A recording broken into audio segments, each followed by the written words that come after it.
will be an interesting session. I think one of the things that when you get government emergency managers talking about recovery, we tend to focus on presidentially declared disasters and the FEMA funds that come along with that and how it is that we rebuild the public infrastructure. But as we all know, most people, when you say recovery, they're talking about the actual recovery of a community and not just the government-centric approach to that. And that's what we want to spend some time talking about today, I think, is how can we get beyond, especially for us emergency managers, get beyond that just focusing on the federal dollars and the federal projects to really what's truly important to get that community back up on its feet. And as we all know, as the cameras go away after a couple of weeks, the excitement goes away after a couple of weeks, and then the long, hard process of actually rebuilding the community commences. And that can take weeks, months, years, decades in some instances.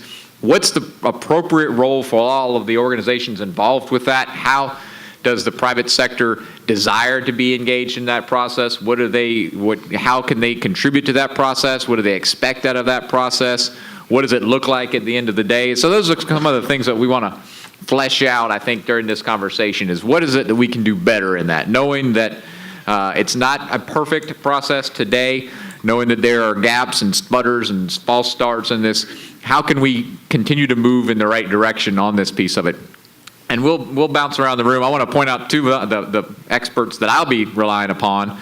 Dave Andrews, one of my collateral duties, I'm currently the president of the National Emergency Management Association, and one of the committees we have in our response and recovery, we have a subcommittee on public assistance, and Dave was the chair of that subcommittee and also of NEMA's PA steering committee for 6 years. He recently gave up that role when he left the state of Alaska, and now Evan Rosenberg from the state of Florida has that. So these guys get to talk to a lot of their colleagues across the nation about public assistance policy and those kinds of things. So I'll rely upon them for more of the government-centric approach, but they're also experts in some of the other solutions out there as well. So, you know what, I want to kick it off today with, what is when I say the word recovery, and I say the word recovery to UPS or to Raymond James or to Publix or AT&T or Florida Power and Light, what do you hear when you hear the word recovery, and what do you expect, and how do you expect to be engaged, and what is it that you think that you all can contribute to that? So I'll open it up to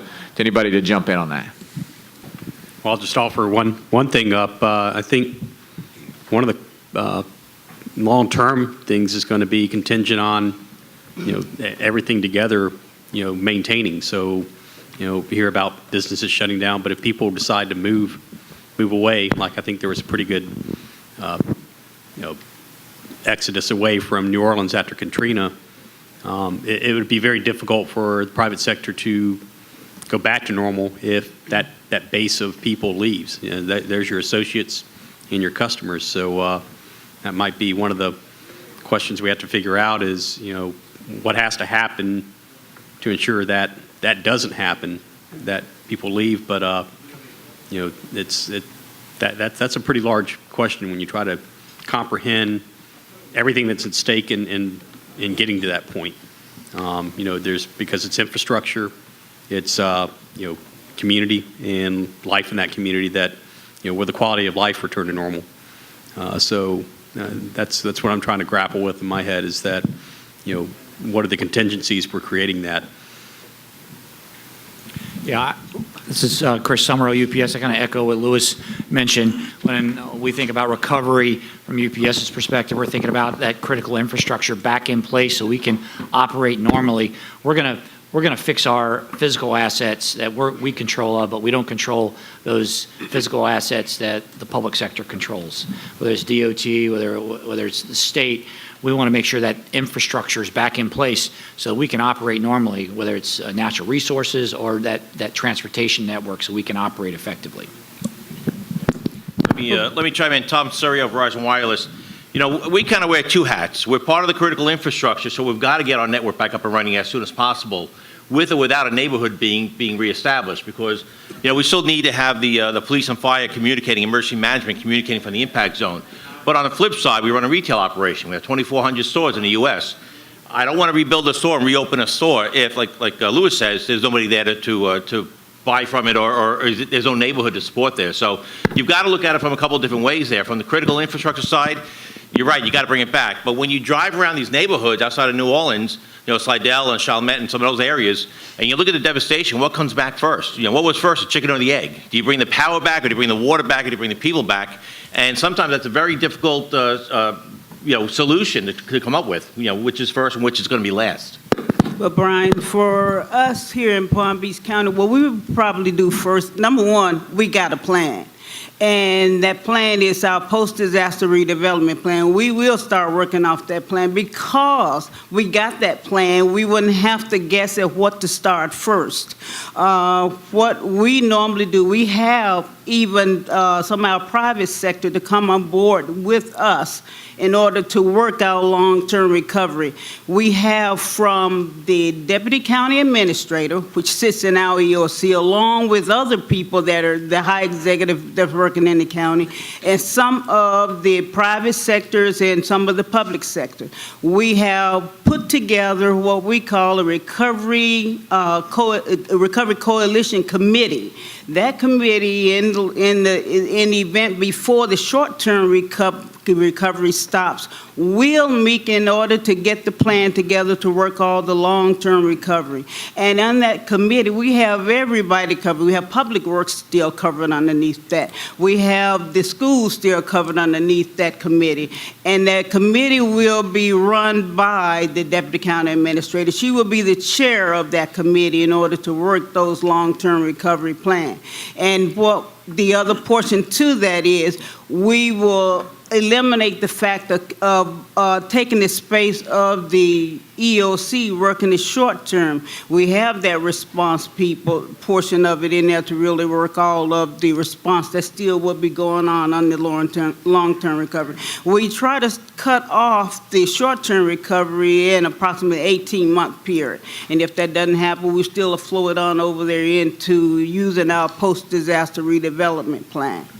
And I think that really have worked for us in the long run, and I'm hoping that it continue to work for us in the future. Hey, Brian, I'd like to I guess maybe clarify the difference between recovery and recovered. I've heard Administrator Fugate say that to him recovery or recovered means that the tax base is back to where it was prior to a disaster event within 5 years. Mm-hmm. And all of the things that Tom and Lewis and Chris talked about, a market to sell to, the community to draw employees from, the appropriate infrastructure, roads, power, water, schools, culture, all of those things are indicators of a recovered community. Recovery is exactly what Linda's been talking about here. The processes and the systems are in place. The activities are ongoing, working towards that. We can't get to a recovered state without going through that recovery process. So it's end goal versus a process. The question is private sector and long-term recovery. I'm Dan Hahn. I'm a county EM. So what we look at is there's short-term recovery, government is involved. That's fixing the roads, the ambulances can go up and down them, and the hospitals have power. Short-term recovery is short. That's government's problem. Then there's long-term recovery, which is not government's problem, but government is very concerned because that's the tax base that everyone's concerned with. But we can't go fix Tom's house. That's not a role of government. That's long-term recovery, and that's getting the community involved. How do you get the community involved? You have to develop a means for the community to be involved, and one option is creating a public-private partnership in your community in which you can get the private sector to be a part of recovery. And some communities in Florida have done that, and it works within reason. And I'm saying this because right now we are in long-term recovery from the April floods, and we still have unmet needs. These are people that their homes are flooded. The government doesn't worry about it. It's not our problem. If you lost your house and you didn't have insurance, there's plenty of opportunities to get insurance. Go get it.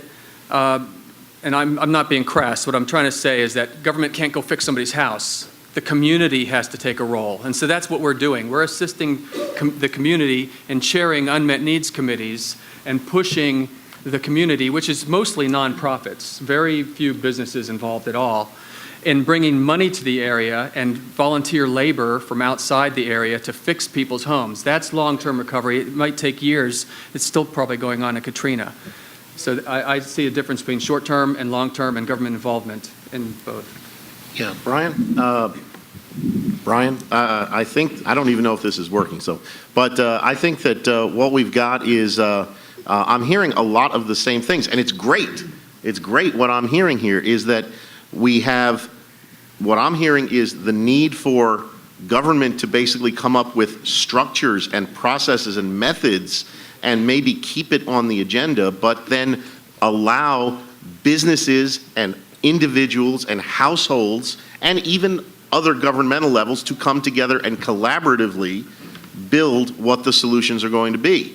Planning is a great thing. I am a definite fan of planning. However, if we have competing plans and competing ideas about what our locality, county, town, state, whatever should look like, that's when we run into trouble. In our own home city, Brian and mine, of Tallahassee, we had a hotel chain that came in and wanted to build a hotel near one of the universities. And for 8 years approximately, the sides dithered around and multiple plans came out and nothing happened. And finally, the business entity, the hotel chain, said, all right, that's it, we're building. We've dithered around with this for 8 years. And what happened was, I think, the worst of all cases where nobody, not even the hotel chain, is satisfied with what came out of being of that. And that wasn't even a disaster. That was just the normal planning process. So what we need to do is consider how can we make these structures and collaboration better and more timely so that when something happens, we get the most positive result that we can have. So Evan and Dave, too, we've got post-disaster recovery plans in the state. So for you and for you all, are they worth it? Does the collaboration that goes into them sufficient to be useful after an event? Are they updated in a timely manner to reflect the desires and concerns of the citizenry? Or is there enough engagement by the public or by the private sector so that they're actually agreed upon? What are your thoughts on that? Pete? Yeah, Pete McNally with Polk County Emergency Management. The answer to your question is yes and no. Yes, they're worth it. We did as Linda talked about, post-disaster recovery plan a few years back. The idea was that you take a Category 7 hurricane that wipes slick 2,000 square miles of Central Florida. Some might say that's an improvement, but I beg to differ with that. But anyway, you start with that basis, and then you decide how you're going to rebuild and what are your priorities through the many different gamuts of your community, from business to health care to government to all these other entities. And from there, you get an idea of what your priorities would be should less than a Category 7 come through your community and how you rebuild. The bad part is, again, is it updated? Is it kept up to date? Is it renewed within some kind of a timely basis so that it becomes a living document and not just something sitting on your shelf? Right. Brian, not to be cliche about it, but there's an old saying that Eisenhower, President, General of the Army, and then President Eisenhower, he said it during the planning for the final reclaiming of Europe in World War II, he said, the plan itself is worthless, but the planning process is priceless, because things will never fall according exactly to the plan. However, once you've planned and once you've kept it a living document and you've invited the right people to this, all the right stakeholders to it, now you know the questions that need to be answered when the final operational plan comes out. And I think Evan made it clear that it's the right people that you bring to the table.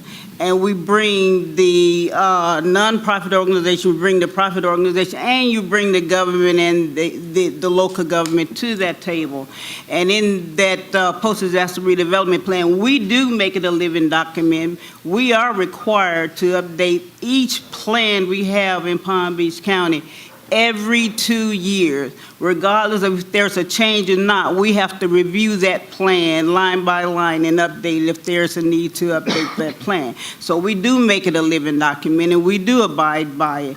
But the other thing is that, yes, we are really looking at who we bring to the table in order to do what. One of the instances was when, what was that, Home Depot wanted to come in and just donate some lumber, because we really wanted lumber for a certain area. They did in fact donate that lumber because they are part of what we're really looking at under that post-disaster redevelopment plan. And when that disaster strikes, then of course we have our ESF-A team to get on board to call around to see what, in fact, who's out there and advising them of what really has transpired. Now, quite a bit of this will take place during the short-term recovery. Quite a bit will take place, but it's going to extend on over into the long-term recovery if there's any. Like I said, after that 18-month period, we're going to turn that on over to the long-term recovery and start working from that organizational structure in which we have put together. But we find that it really works for us, and it has worked for us in the past. And the other thing is that when the public sector get involved, they wanted to be a part of our EOC. And what we've done, we just started trying to have meetings with those little other agencies that are not part of our EOC, just to keep them appraised of what's really going on. And for the county itself, as I said, we pulled in quite a number of the executive staff. We have the 4 sections. We have the operations section, the planning section, the logistics, and the admin section. Those sections are manned by either assistant accounting manager or the deputy county manager, and they are responsible for pulling their teams together in order to get things done. They do have people that works with the private sector on their staff, and of course they know who to get in touch with if in fact there's a need out there in order to get things done. Yeah, I wanted to chime in real quick. Yeah, go ahead, Pauline. I'd like to hear, as we go on, consider the format that Linda has described. Is that adequate for what our needs are? Right, so just a couple quick comments. So when we're thinking about long-term and short-term recovery, I think it really begins with the partnerships that we build between the public and private entities right now, and extending the hand across the table, whether it's public taking the lead or private taking the lead, shake the hand and start developing those relationships. Raymond James Financial is a little bit different than most other financial institutions here in the Tampa Bay area because we're a brokerage firm primarily who has a bank, as opposed to being a bank who has brokerage activities. So we don't have a whole lot of cash that we're handing out left and right and trying to make sure that the ATM machines are up and running for all of the constituents across the Pinellas, Tampa Bay area. So we try to think, what are some of the other services that we can provide? So we have a big footprint here, it's corporate headquarters, and those buildings will probably be absent of just about everybody else. If there's a major storm coming in the area, we're moving everybody out of here so that we can keep the brokerage activities moving. We'll send them to one of the other 430 locations across the United States. So money keeps moving, so we're not worried about that. But we do have a building, we have a footprint, so can we use that footprint to provide goods and services to the community? So I think that's one of the roles that an institution like that plays. We have volunteers, we'll have families that are here.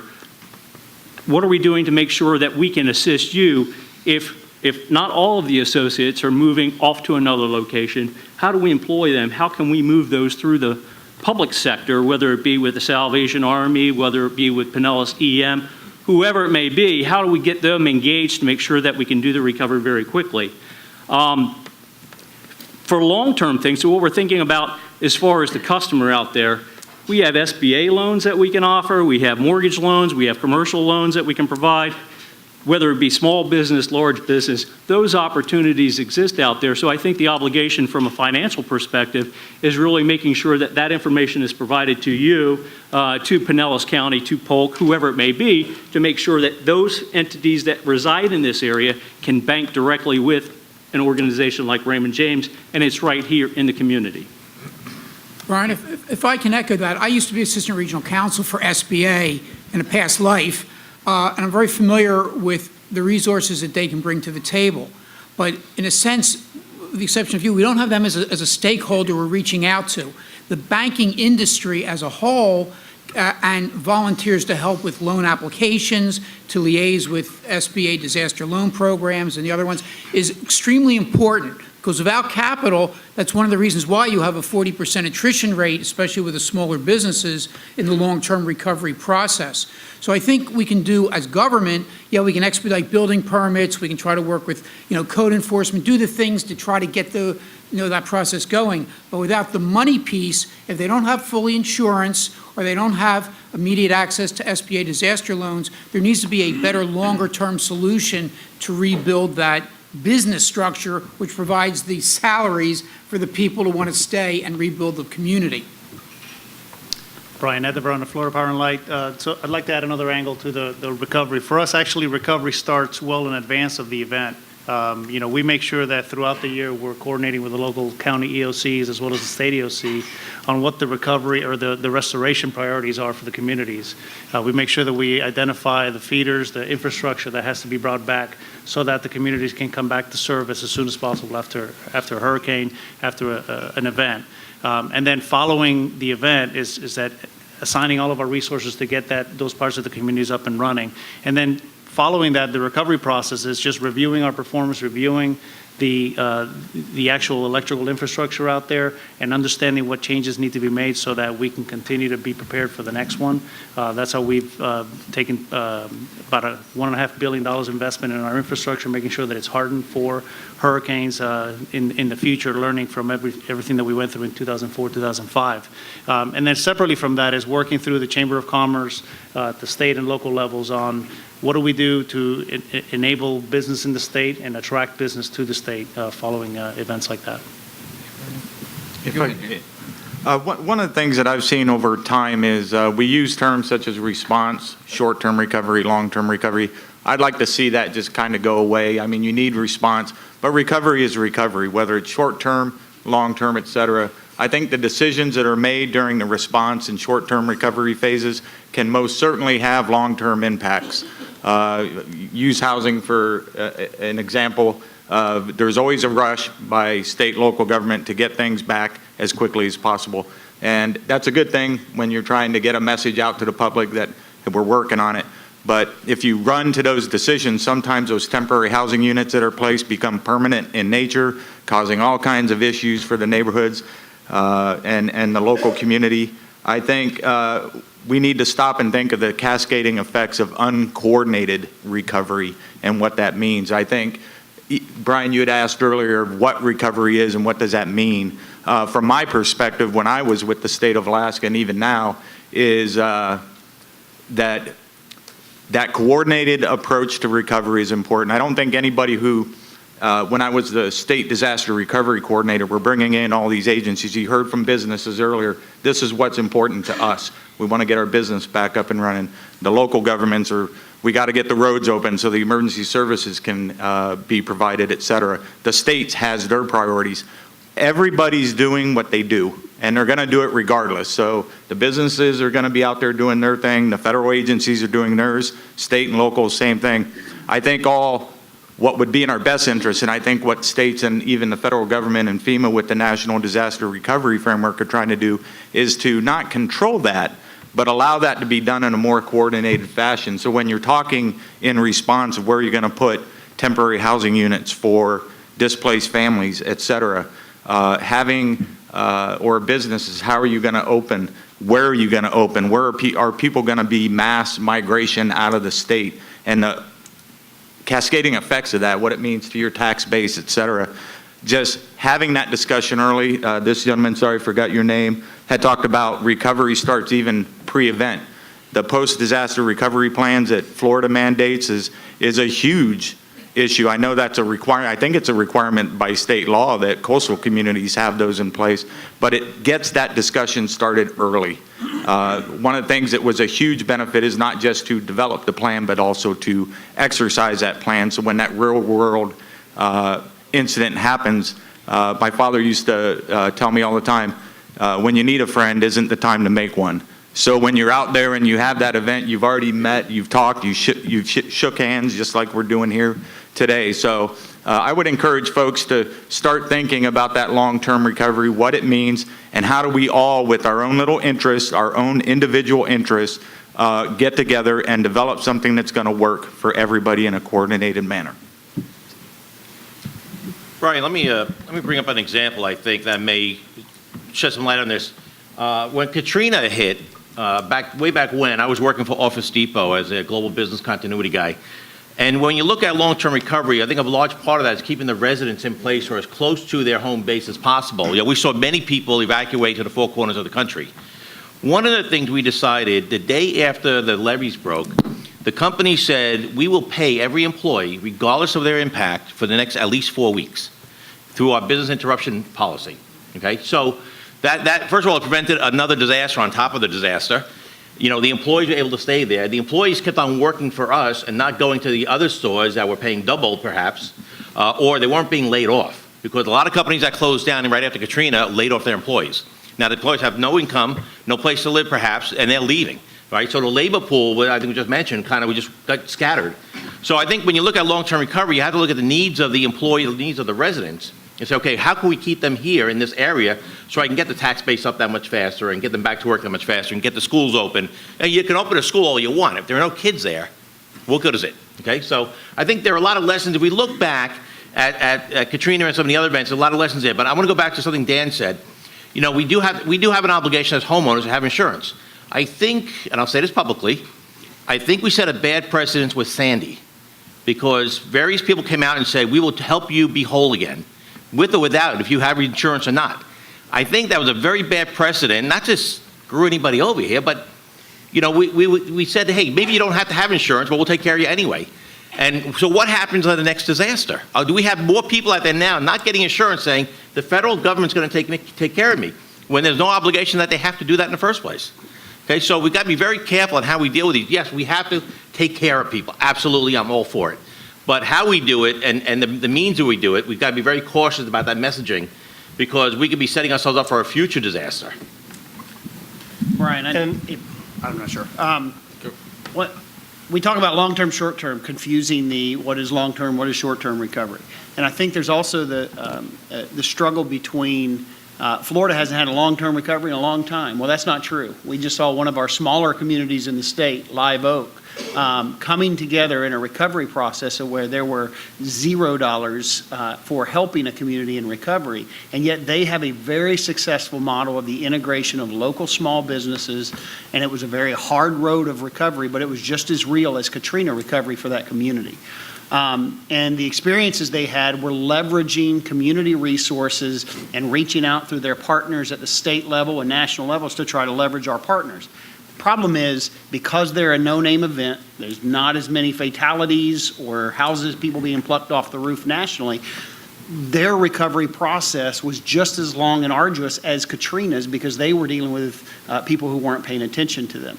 So we struggle to support recovery in the state of Florida through the last 3 years, even though nobody really has it on their radar. And right now we're dealing that same struggle throughout the Panhandle. And then the second piece of that is we talk about long-term recovery and the integration of the private sector and making it successful. New Orleans example for the Salvation Army kind of taught us a bunch of lessons. Most disasters, we don't have $75 million to use in recovery, but in Katrina we did, because the people gave very generously. And then we went with a more strategic model for success. Rather than hit or miss this home, this home, this home, and this home, we actually went to communities and actually identified 5 communities in the New Orleans, the surrounding parishes, that we actually worked with building individual communities back rather than just one home in this community. And when we built that home back for the community that was struggling financially before the event, is we built them back in a resilience model that leveraged private sector investment. So the U.S. Greenbuild Council came in and helped be a part of that. FedEx came in and put a lot of funds in to help focus on a project that actually made a community whole, rather than a community that had 2 or 3 houses actually in the process of recovery, and then the rest of the community was gone. And that, in turn, for Tom, that kept a community of in place or capable of being in place that supported the industry or businesses that were in that area. Now, it wasn't a very successful model as we look back on it right now, because we had many failures because we tried to map it out before, we tried to map it out with lots of money during the event and the crises. But there's a lot of instances where we can come together now where this type of recovery isn't in your post-disaster recovery framework. It's in a separate area where we deal with individuals and families. And the two of them often don't meet. We deal with building councils and planning, urban development, and that's who builds these these models.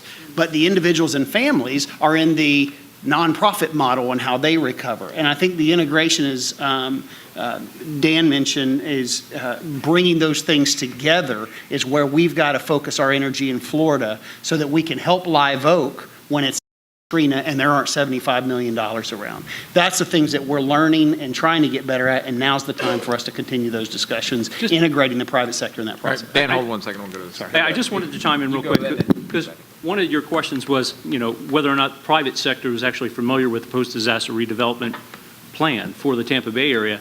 And coming from the public sector and stepping over the fence, so to speak, into the private sector, they're totally oblivious of it.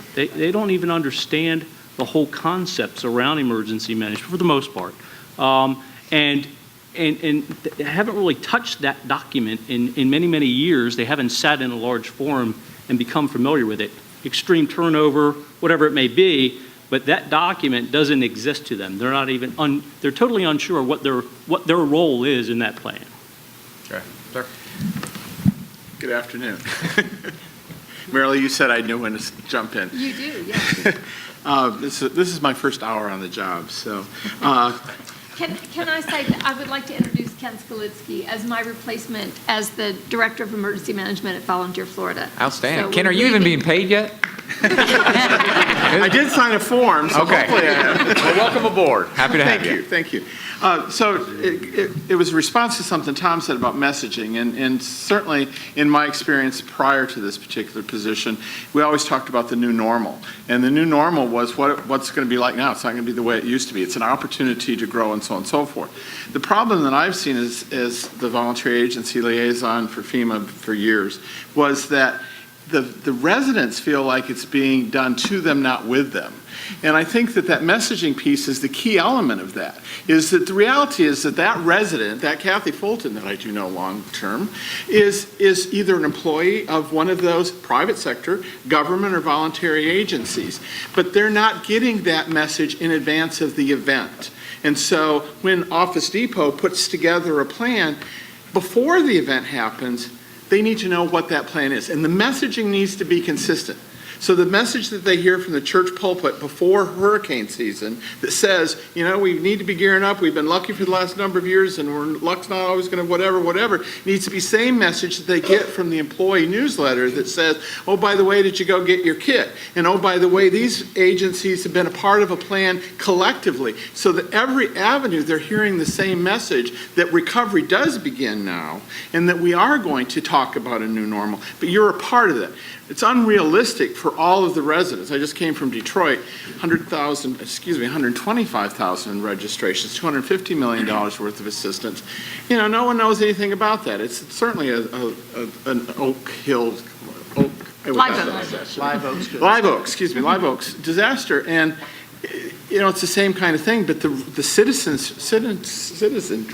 does not feel that they were a part of any of this. And Detroit's been going on for years on talking about how they're going to recover from a variety of other events. Daniel, did you have something? I'm just going to keep harping on, we got to bring together all the participants early, and it has to be a public-private partnership, which coincidentally is what this whole conference is about. For example, something we're doing in the Panhandle, Escambia and Santa Rosa counties came together and we started the BCI, the Business Continuity Initiative. We brought together all the chambers in both counties and big businesses, and we developed what we call BERT bags, Business Emergency Response Toolkit bags, sponsored by businesses, and then we hand these out free to businesses, usually smaller businesses, in the hopes that all these businesses will come up with their own plans and sustain themselves after disaster because of that 40% we heard about earlier. We don't want 40% decrease in our businesses. We want less than We want zero. We want everybody coming back. So we just have to come up with innovative ways of making our communities resilient. Nobody can do it alone. It's got to be partnerships. And this is all going to come back to who are you working with? How are you getting your information? Who you're working with? Partnerships. I'm going to ask I'm going to do it on 2 tracks. One, I'm going to go down, we've got a federally declared disaster, and then I'm going to come back and say we don't have a federally declared disaster. So let's assume we're in a federally declared disaster, and we want to recover from an event, and we all know that the faster you recover, the faster you begin the recovery, the faster the recovery gets and you get back to normalcy.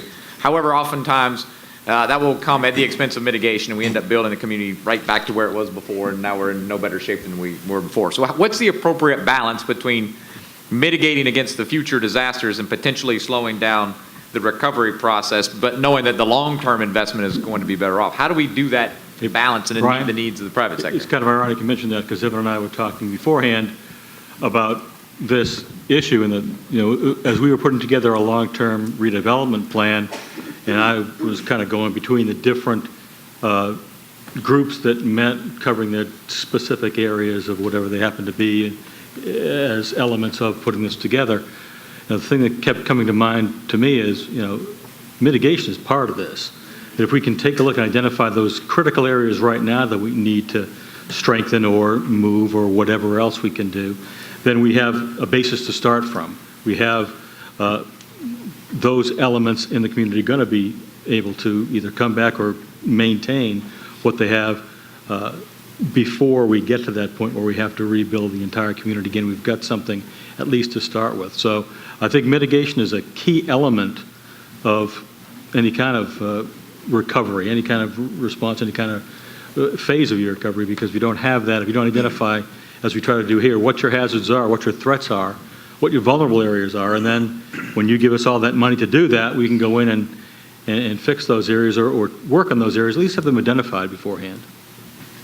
Paul, is the private sector's awareness of the local mitigation strategy any better than their awareness of the PDRP? Totally oblivious. So how do we fix that?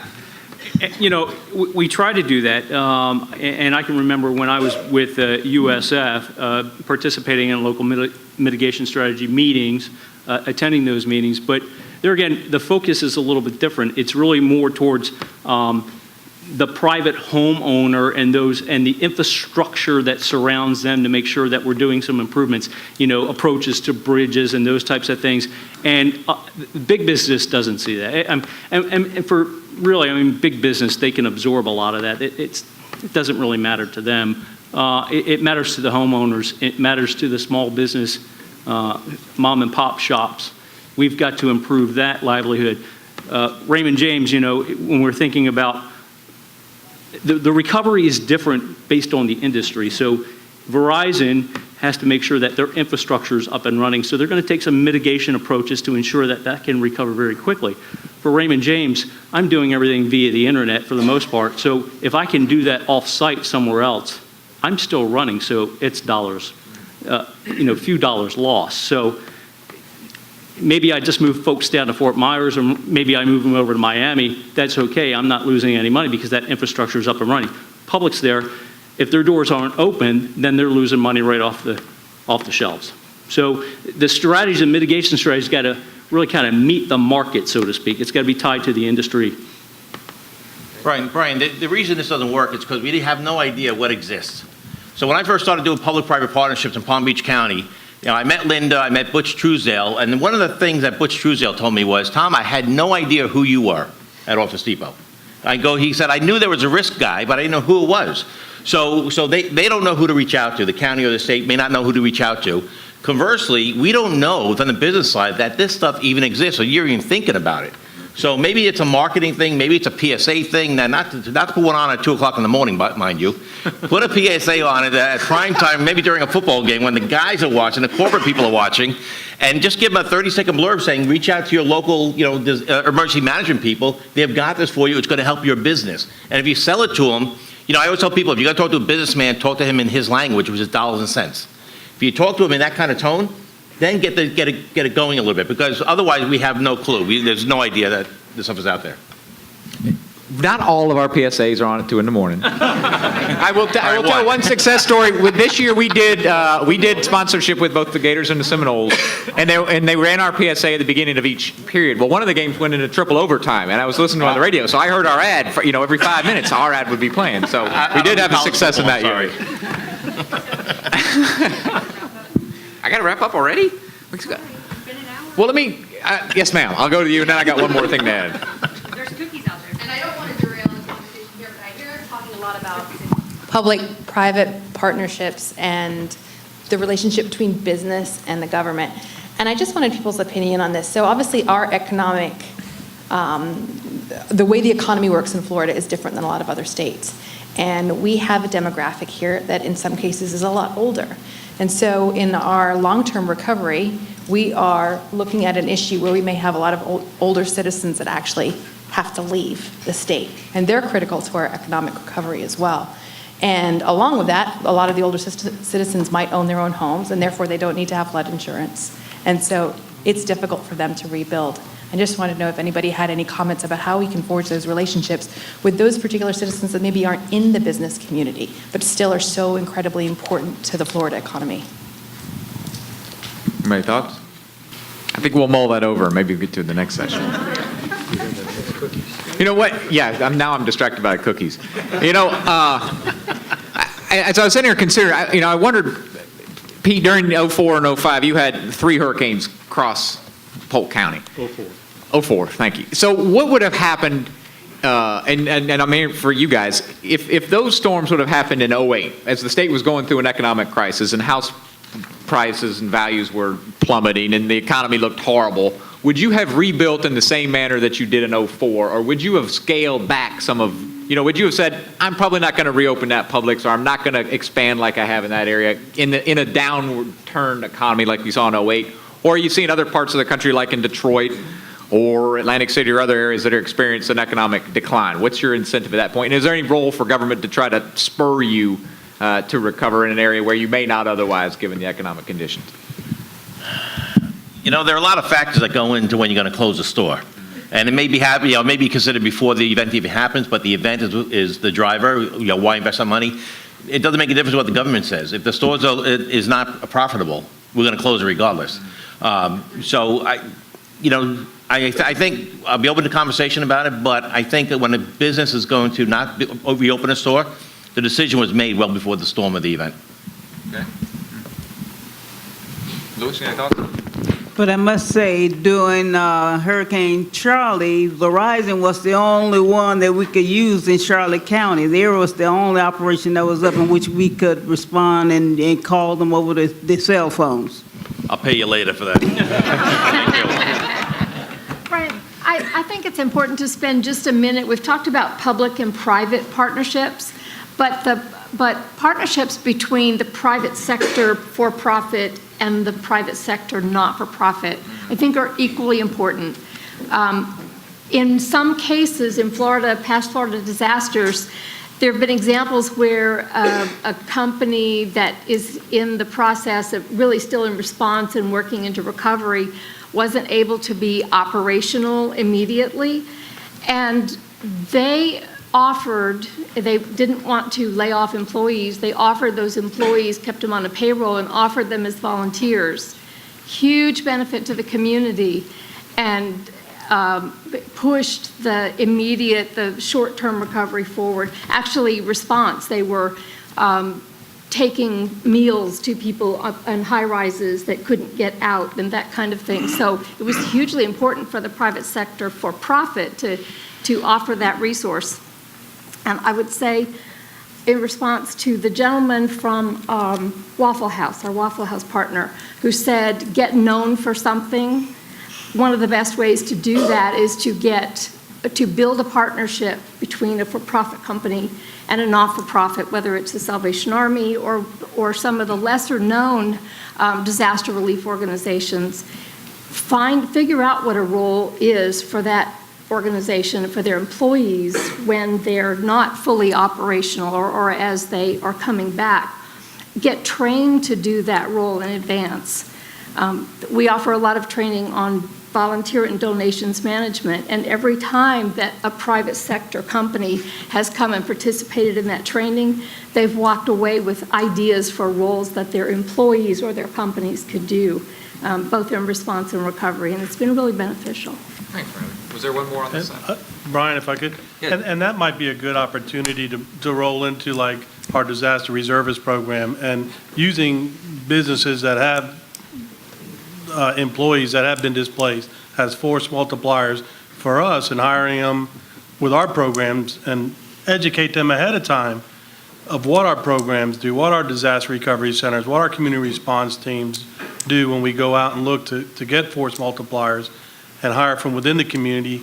And as Tom said, keep them back within their communities, drawing some type of a paycheck. And also something that I didn't hear anything was, I just want to throw out host communities also, because we got to remember, it may not be our community that's impacted, but you may be impacted by the people that are leaving, for example, Miami-Dade County going into Broward County.